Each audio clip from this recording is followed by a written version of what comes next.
Est-ce que l'Église peut dire Amen? Non, non, non. Est-ce que l'Église peut dire Amen? Je bénis la grâce de Dieu. Nous sentons de l'opposition ce soir. Et je vais vous le dire pourquoi on sent cette opposition. Parce qu'il y a des projets de salut. C'est vrai, Seigneur. Et laisse-moi te dire que dans des projets de salut, l'ennemi de nos âmes sera toujours là pour y mettre de l'opposition. Mais je crois qu'on ne va pas prêcher pour prêcher, on ne va pas chanter pour chanter, on ne va pas faire rentrer dans un programme tout carré. Non, non. J'aimerais que tu puisses appliquer ton cœur ce soir. J'aimerais que tu puisses appliquer ta vie. Je bénis la grâce du Seigneur. Je bénis la grâce de Dieu. Béni soit Dieu. Qui c'est qui a sa Bible ce soir? Qui c'est qui a sa Bible? 1, 2. Le téléphone, là, il donne. Bon, alors d'accord ce soir. Amen. 4. Merci à Dieu. J'aimerais poser une question à toute l'assemblée. Ce soir, nous savons que c'est notre dernière réunion de l'année 2025. Oui. Et j'aimerais te poser une question par rapport à cette année qui s'est écoulée. Comment tu pourrais la décrire? Pour certains, béni soit Dieu, ça sera peut-être bénédiction, ça sera peut-être multiplication. Merci à Dieu pour cela. Mais il y en a d'autres, ce n'est pas peut-être le cas. Il y en a d'autres, ça a été douleur, tristesse, amertume, défaite ou même échec. Et ce soir, le thème de la prédication, il est tout simple. J'aimerais te parler de l'appel de Dieu. Alléluia. J'aimerais te parler de l'appel de Dieu. Merci Jésus. Le salut est une invitation pour l'humanité. Alléluia. Amen. Le salut est une invitation pour l'humanité. Amen. Gloire à Dieu. Est-ce que Dieu t'appelle? Est-ce que Dieu est tout puissant? Est-ce que Dieu est au-dessus de tout? Amen. Il ne pourra jamais prendre une décision pour toi. Verdad, Seigneur. Malgré si grand qu'il est. Alléluia. Romain, comment il est grand? Ben, la Bible m'enseigne que le ciel ne peut même pas le contenir. Et comment t'es grand comme ça? La terre, il en fait son marchepied. Mais il est trop grand pour moi. Mais dans sa grandeur et dans sa toute-puissance, il est ce soir ce Dieu tellement merveilleux qu'il veut se faire si petit pour entrer dans le cœur de l'homme. Regarde, Luc, chapitre 14, il nous parle qu'un homme va faire un grand repas, un grand festin. Et c'est Jésus qui va parler pour donner une image, une parabole. Et il va dire à l'heure du souper, il envoya son serviteur dire aux conviés, venez, car tout est déjà prêt. Mais tout unanimement se mirent à s'excuser. Le premier lui dit, j'ai acheté un champ et je suis obligé d'aller voir. Excuse-moi, j'en t'en prie. L'autre lui dit, j'ai acheté 5 paires de bœufs et je vais les essayer. Excuse-moi, je te prie. Et dit, le troisième lui dit, je viens de me marier, c'est pourquoi je ne puis aller. Et j'aimerais te parler de l'invitation. Et le thème du message de cette invitation, c'était bien évidemment le salut, c'est bien évidemment les noces. Et nous avons, frères et sœurs, amis, tous l'un comme l'autre, avons reçu cette invitation de la part de Jésus. Amen. Certains ont répondu oui, certains ont répondu j'y serai. Mais il y en a peut-être que dans leur cœur, il y a des... Je vais employer le mot que la Bible emploie, il y a des excuses. Et des fois, dans nos excuses, on croit avoir raison avec des excuses. Le premier, il va dire, j'ai acheté un champ et je dois aller le voir. Et j'ai mis ça comme le projet. Il y a des fois des projets chez nous, dans nos vies, dans nos cœurs, dans nos foyers, dans nos familles. Il y a des projets qui sont bons en eux-mêmes. Mais vous allez voir, c'est pas de question que le projet n'est pas bon. Pasteur, est-ce que j'ai le droit de faire des projets pour ma vie? Tu as le droit de faire des projets.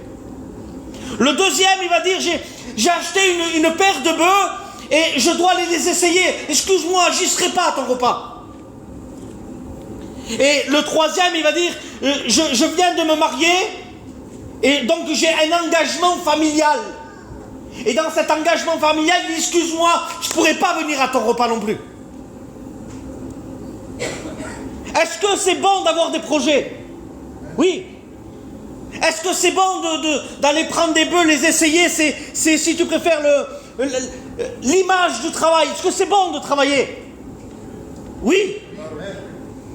Est-ce que c'est bon d'avoir des engagements familiales? Oui. Mais dans ce contexte de l'appel de Dieu, tous ces engagements étaient une barrière pour Dieu. Parce qu'il y a des priorités. Amen. C'est-à-dire qu'en 2025, on va faire ça, nous. On va se faire des bises. Bonne année, plein de choses, plein de réussites, plein de tout. Et en réalité, dans nos cœurs, c'est pas l'abondance, c'est pas la multiplication, c'est l'échec. Qu'est-ce que c'est qui rend un homme heureux? Ton porte-monnaie? Non. Il en faut? Oui. Qu'est-ce que c'est qui rend un homme heureux? C'est quand un homme est comblé par Dieu. Alléluia. Tu sais comment il est le cœur de l'homme? Il est comme un puzzle. Et à l'intérieur du puzzle, il y a toujours une pièce manquante, tu sais, et on la cherche. Et des fois, on peut avoir une pièce dans la main qui la forme ressemblerait, mais c'est pas forcément la bonne. Regarde, on a essayé de remplacer cette pièce dans le cœur de l'homme par diverses distractions. Je peux partir en vacances, je peux partir en congé, je peux essayer de faire plein d'activités à côté, je peux essayer de me combler pour un moment. Mais ça rassasie pas l'âme de l'homme. La pièce du puzzle, elle peut ressembler, on peut la mettre à l'endroit, on peut la tourner, on peut dire voilà, là ça devrait rentrer, on va essayer de forcer.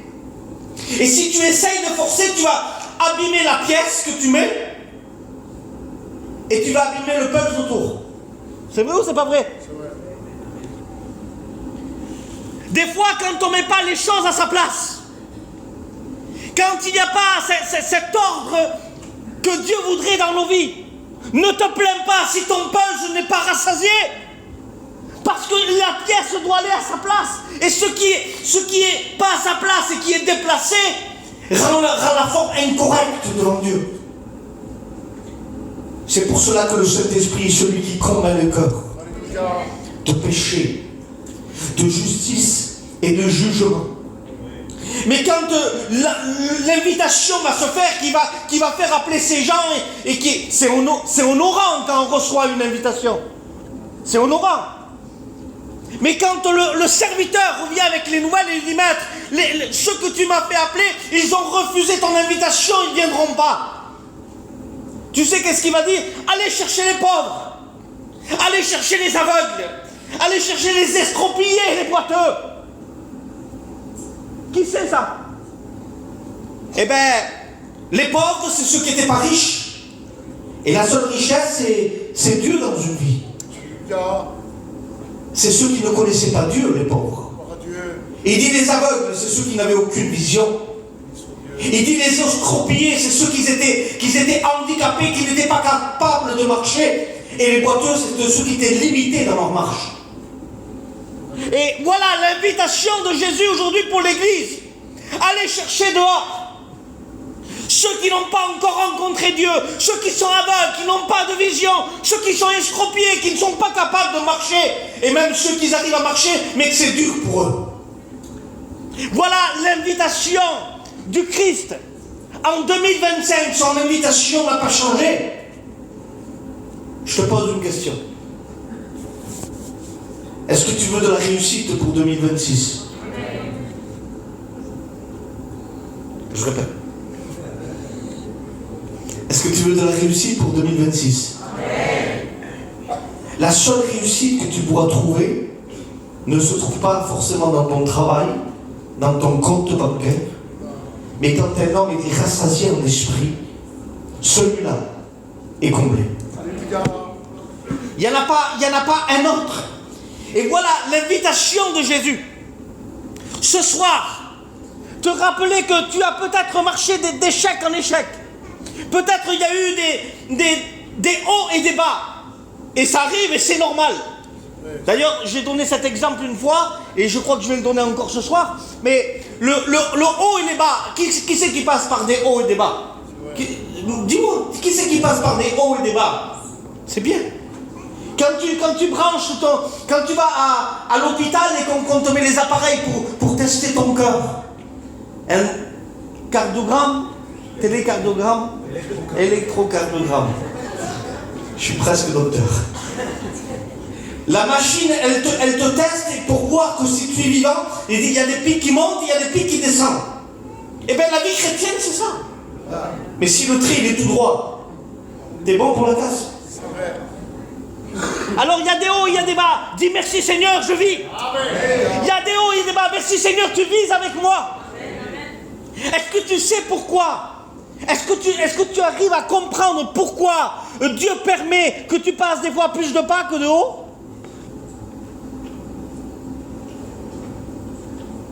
Parce que si tu es trop dans les hauteurs, tu te croiras capable de quelque chose. Tu diras, ça y est, je suis un bon prieur, je jeûne, je prie, je fais. C'est pas toujours comme ça. Et l'apôtre Paul, il a compris, il dit, c'est dans ma faiblesse que je suis. Et pourquoi il dit ça? C'est même pas logique. C'est dans ma faiblesse que je suis fort, c'est pas logique. Oui, mais Christ en moi, il nous dit. Christ en moi, c'est l'espérance de la gloire. C'est-à-dire que quoi? Quand moi je suis faible, que j'ai plus de force, j'ai quelqu'un sur qui compter. Alléluia. Mais sur celui en qui je peux compter, lui il est plus fort que moi. Alors c'est quand je suis faible, moi, que je suis fort. Amen. Oui, mais si je suis toujours dans les hauteurs, si je suis toujours dans les sommets spirituels, oh, je vais pas me rappeler d'aller lui dire Seigneur, j'ai besoin. Je lui dirai pas, je dis Seigneur, comme je prie, Seigneur, comme je suis quelque chose de terrible. Mais comme l'Éternel voudrait remettre chaque chose à sa place, il veut nous rappeler. Tu veux voir qui tu es? Oui, vas-y dans la vallée en bas. Dans la vallée en bas, c'est là où c'est que c'est pas toujours terrible. Le roi David, il disait dans la vallée de quoi? De l'ombre de l'ombre de la mort. C'est là que tu me veux, Seigneur, dans la vallée de l'ombre de la mort. Oui, il dit, mais même si tu passerais par l'ombre de la vallée de la mort, je serai avec. Aïe. Ah, c'est différent là. C'est différent. Regarde, j'aime cette histoire parce qu'elle parle à mon cœur, elle me rappelle qui je suis. Cet homme qui a l'habitude d'avoir cette communion avec Dieu et qui marche devant le sable, devant la mer, et quand il marche, il commence à parler à Dieu, et quand il parle à Dieu, il se tourne à côté et en même temps il voit les pas se mettre à côté sur le sable. Il sait que Dieu marche à côté de lui. C'est merveilleux. Je le dis, je ne sais pas comment il s'appelle cet homme, mais je lui dis, moi, c'est un privilège que tu as. Tu es en train de marcher sur le sable et à côté tu vois les pas marcher comme si que Dieu marchait à côté de toi. C'est terrible. Et voilà qu'il avait l'habitude, c'était ses habitudes, il parlait avec Dieu, et il avait l'habitude de lui dire Seigneur, je te remercie, tu es là avec moi, et merci à Dieu pour ça. Mais un jour, dans sa vie, il y a eu un tournant, la maladie a commencé à arriver. Et quand la maladie a commencé à arriver, il est descendu sur le sable au même endroit. Daniel, quand il arrive devant le sable, il commence à parler à Dieu, il regarde sur le côté, il ne voit plus les pas. Et quand il continue à parler à Dieu, mais il ne voit plus les pas sur le côté. Et parce qu'il ne voit plus les pas, il dit Seigneur, je ne comprends pas. Quand je n'étais pas forcément dans le besoin, je te voyais, tu étais là. Et aujourd'hui que ma vie est en train de passer par un tournant où c'est que je suis dans la nécessité, Seigneur, tu ne réponds plus à ma prière. Et le Seigneur lui parle. Alléluia. Et il lui dit ça, retourne-toi. Il dit que quand cet homme va se retourner, il va dire, qu'est-ce que tu vois? Il dit, je vois mes pas. Il dit, elle est là l'erreur. Parce que les pas que tu vois, ce n'est pas les tiens, c'est les miens. Je suis en train de te porter. Gloire à Dieu. Devant Dieu, des fois, nous avons tellement des incompréhensions parce qu'on veut tout expliquer. Est-ce que tu arrives à tout expliquer, toi? Tu ne peux pas expliquer Dieu. Tu ne peux pas comprendre de quelle manière Dieu veut te former. Oui, mais pasteur, je passe par un désert parce qu'il attend quelque chose de toi. Pasteur, je passe dans le rejet. Ça arrive, le rejet. Parce qu'il attend quelque chose de toi. Des fois, le désert est présent dans nos vies parce qu'il veut nous former, parce qu'il veut faire quelque chose avec nous. N'essaye pas de contourner, ne cherche pas des raccourcis. Mais quand tu comprends que tu es un homme, tu es une femme pécheresse privée de la gloire de Dieu, et que tu t'approches, et que tu dis Seigneur, voilà, je suis dans l'incompréhension de ma vie, qu'est-ce que tu attends de moi? Ah, c'est différent. Regarde, il y a un peuple qui est dans l'esclavage, ils vivent en Égypte. Et vous allez vite comprendre. Et Dieu envoie un libérateur qui s'appelle Moïse. Et quand il envoie Moïse en Égypte pour sortir le peuple hébreu de l'esclavage, je ne rentre pas dans les détails, ça serait trop long, mais au bout de la 10e plaie, Pharaon, il lâche un petit peu de mou et le peuple sort de l'esclavage. Et quand ils sortent d'Égypte, ils arrivent devant une situation un petit peu, même beaucoup, assez compliquée. Ils arrivent dans un cul-de-sac et la mer est fermée. Et là, on connaît l'histoire, Moïse va ouvrir la mer en deux. Ils vont passer à sec, on appelle ça le miracle de Dieu. Et quand ils arrivent à passer à sec, et qu'ils vont se retrouver à l'extrémité de la mer, ils vont être dans un désert. Au début, quand ils voient la mer s'ouvrir, c'était quoi leur discours? Amen, alléluia. Au début, quand la mer a commencé à s'ouvrir, c'est Seigneur, je te bénis. Mais quand ils ont passé l'extrémité de la mer, et qu'ils étaient dans un désert, ils s'attendaient peut-être à voir des cocotiers, mais il n'y en avait pas. Ah, il n'y avait pas du superflu, c'est vrai. Mais la Bible nous dit que Dieu lui-même a envoyé le pain du ciel. Un rocher sortait de l'eau au milieu du désert. Il y avait de quoi manger, et il y avait de quoi boire, et sans être dans l'esclavage. Tout était gagné. Eh bien, le peuple, au milieu de ces gens, ils ont dit, on était bien quand même en Égypte. Hein?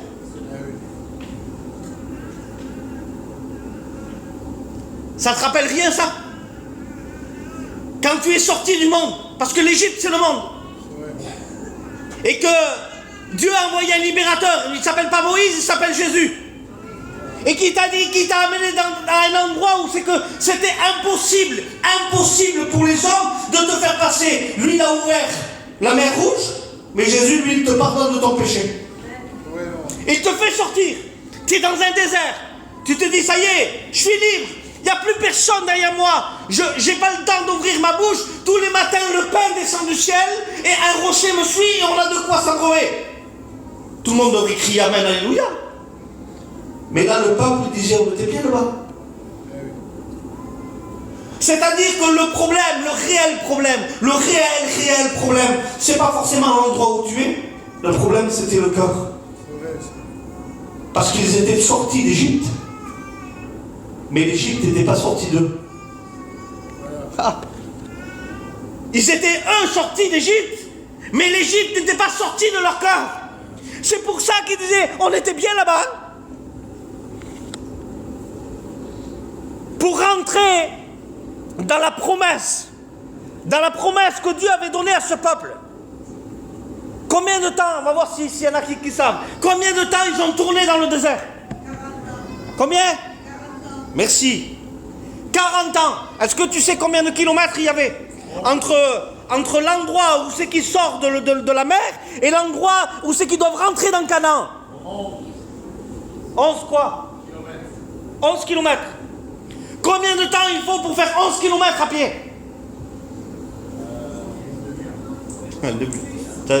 Tu allais vite là.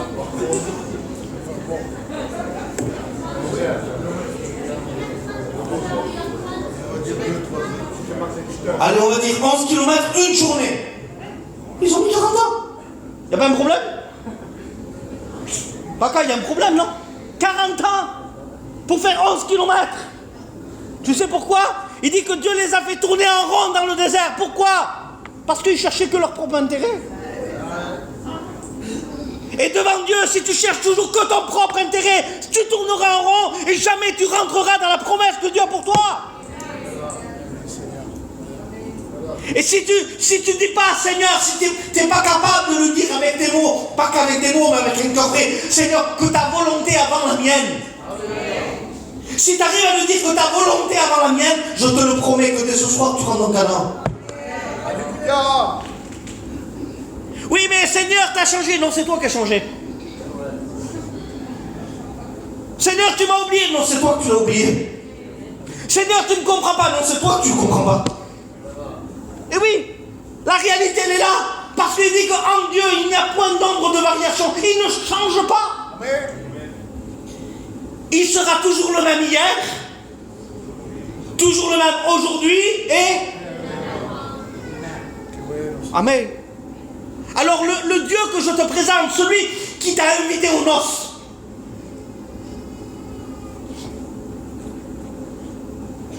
la réelle question, c'est pas de savoir si à toi il t'a invité, mais la réelle question c'est si tu vas accepter son invitation. Alléluia. Ah, c'est différent, hein? Et je te pose une question, c'est les quiz ce soir. Quand on t'invite pour aller dans un mariage, quelqu'un de proche, allez, avant la fête, tu fais quoi? Hein? On se prépare. Allez. On met tout en œuvre pour être présent ce jour. Et on y va comment? Tu vas en pyjama? Comment tu vas? 31, 32. Ça brille les pieds et la tête. Imagine-toi que tu es invité au ciel.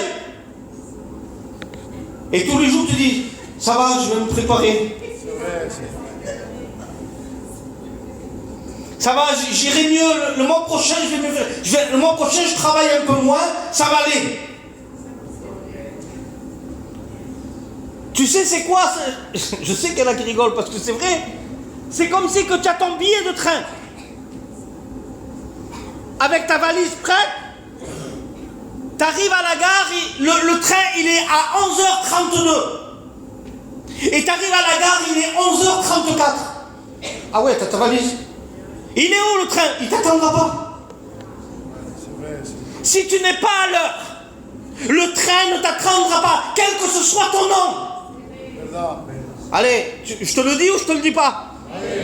Quand Jésus reviendra, si tu n'es pas prêt, il ne t'attendra pas. Gloire à Dieu. Alors j'ai écouté. Oui, la Bible dit qu'il attendra la dernière brebis, il reviendra quand la dernière sera prête. Quelle fausse interprétation diabolique. Amos 4:12, il dit prépare-toi à la rencontre de ton Dieu. Et c'est ta part à toi. Gloire à Dieu. C'est pas la part au pasteur, c'est pas la part à l'église, c'est pas la part à tes frères et sœurs, c'est ta part à toi. Est-ce que ta valise est prête? Est-ce que ta valise elle est bouclée? Est-ce que tu dis Seigneur, je t'attends? Comment tu vas à la gare? En pantoufles? Tu vas pas en pantoufles? Tu es préparé, tu sais que quoi qu'il arrive, dès que les portes elles s'ouvrent, tu rentres dans le train. Et bien c'est pareil. Ce soir, il te demande d'être prêt. Il te demande d'accepter l'invitation. C'est quoi l'invitation? Oui, mais j'ai acheté un champ, j'ai une paire de bœufs, je me suis marié, j'ai des projets, j'ai des ambitions. Merci à Dieu pour cela. Mais il doit y avoir des priorités dans ta vie.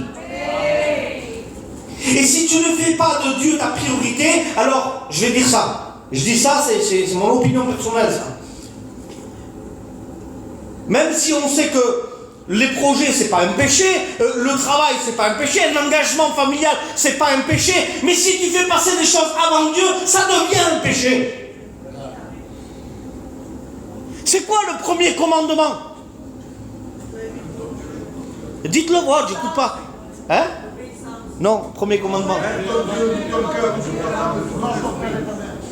Non, c'est tu aimeras ton Dieu, tu étais presque. Tu aimeras ton Dieu de tout ton corps, de toute ta pensée, de toute ta force. Tu ne peux pas faire passer autre chose avant lui.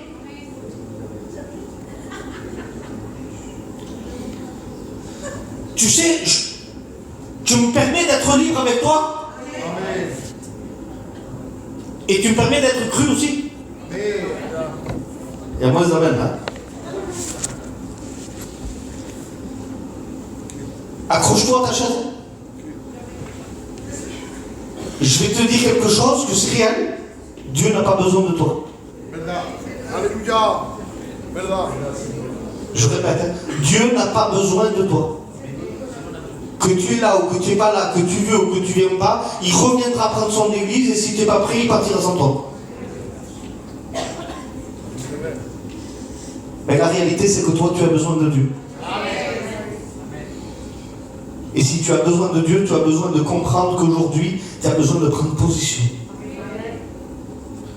Tu veux rentrer dans une année bénie en 2026? Eh bien, prends position. Je le dis en vérité par rapport au système évangélique. Je dis bien le système évangélique. Il y a trop de légèreté aujourd'hui. Parce qu'il y a marché avant la croix, et c'est l'évangélisation, j'arrive devant lui, et la réalité c'est que Dieu t'accepte comme tu es. Quoi que tu aies fait, qui que tu sois, il t'accepte comme tu es. Tu arrives devant la croix, tu es plein de péchés, tu es plein d'erreurs, tu arrives devant lui, tu dis Seigneur, je te demande pardon. Il te pardonne. C'est-à-dire qu'il pardonne tout, mais il n'accepte pas tout. Ah, c'est différent ça. Ça, c'est après la croix, ça. Une fois que je l'ai accepté, une fois que... Ah, je rectifie, j'ai dit une bêtise. J'ai dit une fois que je l'ai accepté, non, c'est une fois que lui t'a accepté. Amen. Parce qu'il t'accepte une fois que tu es pardonné. Dieu t'accepte quand tu es passé par son Fils.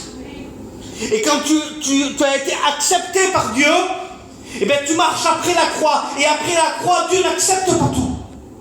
C'est-à-dire qu'il y a la sanctification après la croix. C'est quoi la sanctification? C'est marcher de mieux en mieux. C'est marcher de progrès en progrès. Écoutez, la croix, elle n'est pas là pour améliorer personne. La religion, elle améliore, c'est vrai. Quelle qu'elle soit, elle a pour but d'améliorer les hommes. Mais la croix, c'était l'instrument de torture. Un instrument de torture ne t'améliore pas. Le but de l'instrument de torture, c'est amener à la mort. C'est faire porter une condamnation. Et bien la condamnation que Jésus a portée, c'était la tienne. Donc la croix n'a pas pour but de t'améliorer. Elle a pour but de te transformer. Amen. Et quand tu comprends ça, Seigneur, qu'est-ce que tu veux faire avec moi? Je veux transformer ta vie, le Seigneur te dit. Je veux te transformer de l'intérieur, je veux te former de l'intérieur. Je veux être ce divin boutique à l'intérieur qui commence à façonner ton vase. Et je vais terminer sur ça. Le vase, c'est terrible. Mais qu'est-ce que c'est qui fait la valeur du vase? Allez, Pépé, qu'est-ce que c'est qui fait la valeur du vase? Je sais pas. Hein? Répète. Ce qu'il y a dedans. La foi aussi, mais c'est pas ça. Qu'est-ce que c'est qui fait la valeur du vase? Hein? Qu'on peut boire dedans, amen, mais c'est pas encore ça. La signature. C'est ce qu'il a fait aussi, mais c'est pas ça. Hein?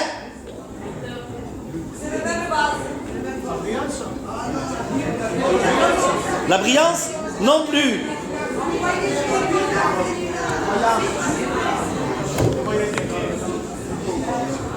Ouais, alors là on est du côté de Cavaroux, force, on n'en veut plus. Ce qui fait la valeur du vase, c'est qu'il garde le contenu.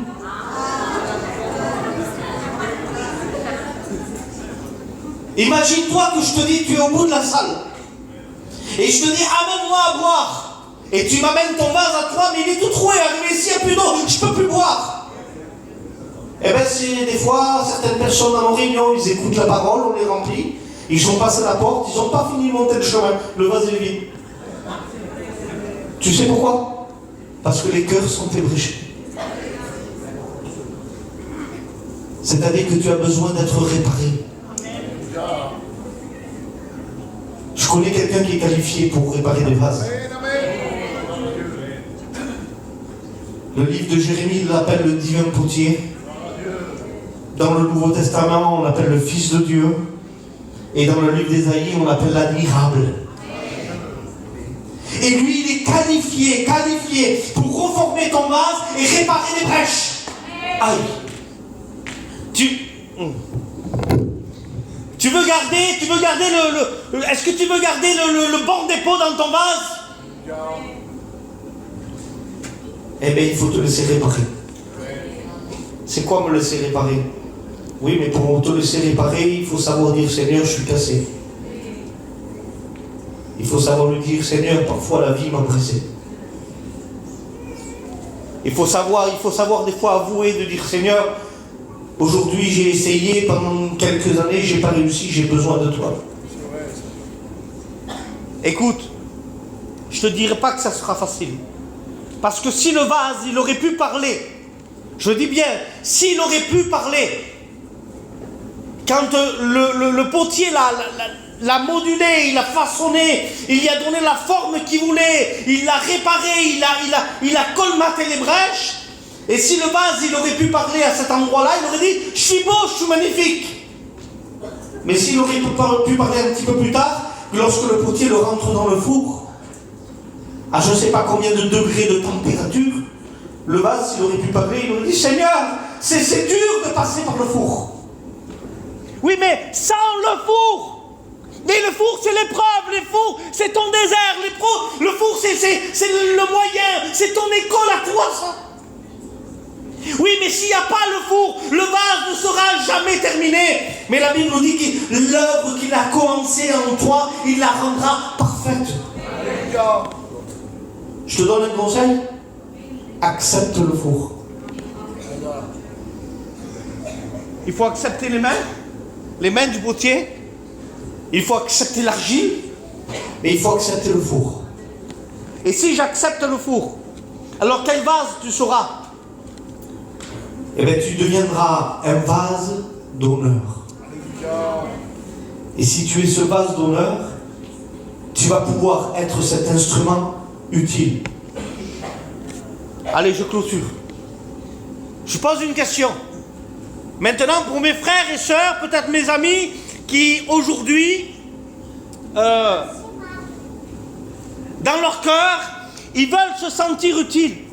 Ils veulent donner quelque chose à Dieu.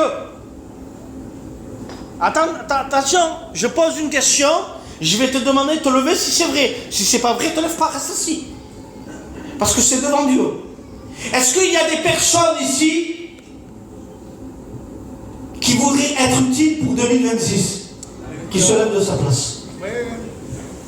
Je te laisse 2 minutes de réflexion.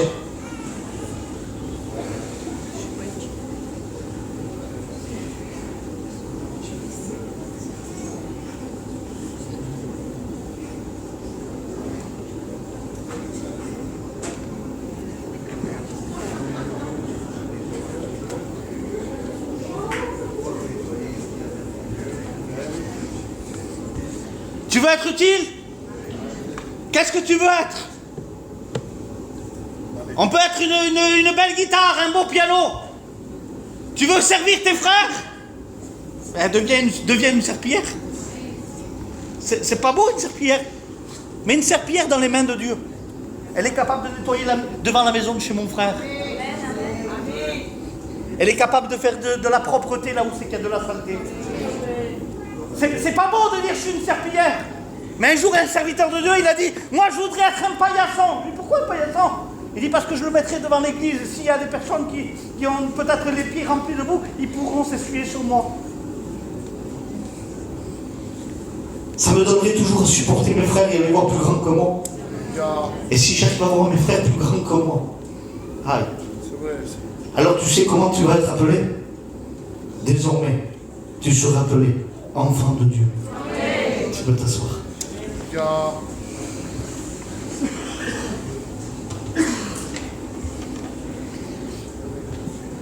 Aujourd'hui, je peux être appelé un disciple. Parce que j'ai décidé de servir Dieu. Je le dis encore une fois, on l'a répété. Si Dieu nous a appelés un jour, si on a reçu cette invitation, cet appel, c'est pas parce qu'on le mérite. Et peut-être ce soir dans l'auditoire, il y a des personnes comme ça, ils disent, mais moi je ne mérite pas d'être invité aux noces. Je ne mérite pas d'être invité au grand festin de Dieu. Je te rassure, moi non plus. Mais il n'est pas qu'une question de mériter quoi que ce soit. Mais c'est une question d'accepter. Et si ce soir il y aurait des personnes qui n'ont pas encore accepté l'invitation de Jésus-Christ, ce soir à Croix Sainte, il t'invite encore. Ça me plaît ça. Ça me plaît, c'est toute ma vie. Parce qu'il dit, appelle les boiteux, appelle les aveugles, appelle les pauvres, appelle ceux qui n'arrivent même plus à marcher. Et après, un petit peu plus loin, il dit, va, sors de la ville, sors de Jérusalem, et vas-y les chercher derrière les haies. Il y en a encore. Parce que le cœur de Dieu n'a pas de limite. Le cœur de Dieu n'a pas de frontières. Le cœur de Dieu veut venir te chercher, te donner cet appel, afin que tu rentres dans l'invitation que Dieu a prévue pour toi. Est-ce que tu veux que je te montre l'invitation dans la Bible? Et après, on va prier le Seigneur. Allez, où elle se trouve? Titi, où elle se trouve l'invitation dans la Bible? L'invitation au dîner royal.